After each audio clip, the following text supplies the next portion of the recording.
Donedavno bi na ime Dače svi finiji kupci okretali glavu i ispirali usta zubnom vodicom. Eufemizam Dača ubrzo je promijenio značenje, pa sad više nije pojam za nekakav loš automobil iz istočnog bloka. Dača, k tome i Duster, danas je simbol za kvalitetan i povoljan SUV. Kvalitetan i povoljan, dvije riječi koje je danas teško spojiti, jer jedna nerijetko isključuje drugu.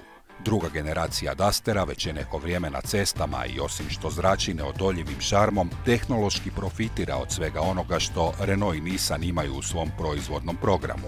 Dača je dio te grupacije, a Duster je simpatično, nezahtjevno dijete iz tog francusko-japanskog braka s rumunjskom putovnicom. Dimenzije Dustera su slične kao i na prethodnoj generaciji. Na granici je između kompaktnog i malog SUV-a i iz oba svijeta uzeo je najbolje. Rumunjski dizajn nije osobito popularan u svijetu. Teško se sjetiti nekog oblika s kojim su Rumunji ostavili trag, osim onih izraženih očnjaka grofa Drakule, ali njih je i onako osmislio irski pisac.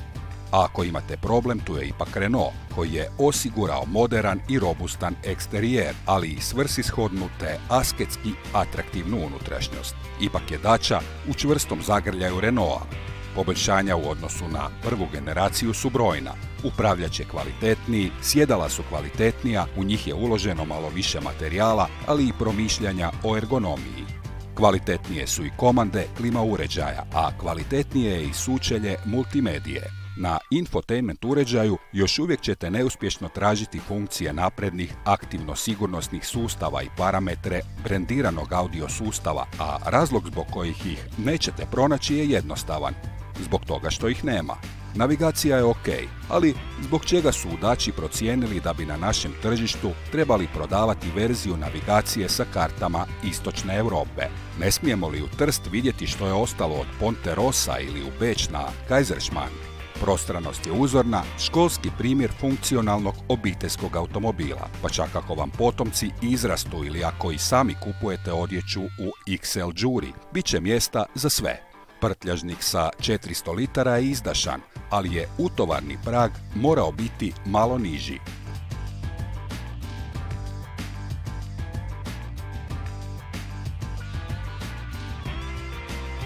Dogodilo se čudo, ali doista. Prvi je Duster plakao, cvilio, nerijetko i lupao, a ovaj novi odlučio je šutjeti. Impresionira redukcija buke, pogotovo kod automobila koji bi trebao biti u nižem cjenovnom razredu. S prvom generacijom Dustera pri 130 km/h na autocesti suputnika biste čuli samo ako je bio operni tenor i pritom vježbao crescendo u La Traviati. S novom generacijom Dustera pri 130 km/h gotovo su eliminirani zvukovi strujanja zraka, motora i kotrljanja kotača. Na cesti je Duster udoban, ne izaziva sportski ushit, ali opet, pogledate li ga, to niti ne očekujete. Duster je SUV i sve te SUV-ovske stvari radi kvalitetno. Primjerice, udoban je na neravninama u gradu, a može se popeti i na najviše neprijateljski raspoložene rubnjake. On skriva i veliki terenski potencijal.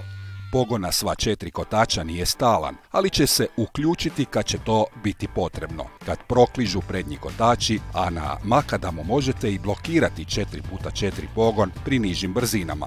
Kratka prva brzina uspješno glumi redukciju prijenosa, pa Duster može u ozbiljnije uspone. Dakle, on nije neki šminker bez pokrića koji s visoka gleda na svijet. Ne, ovaj rumunjski mladić ima potencijala.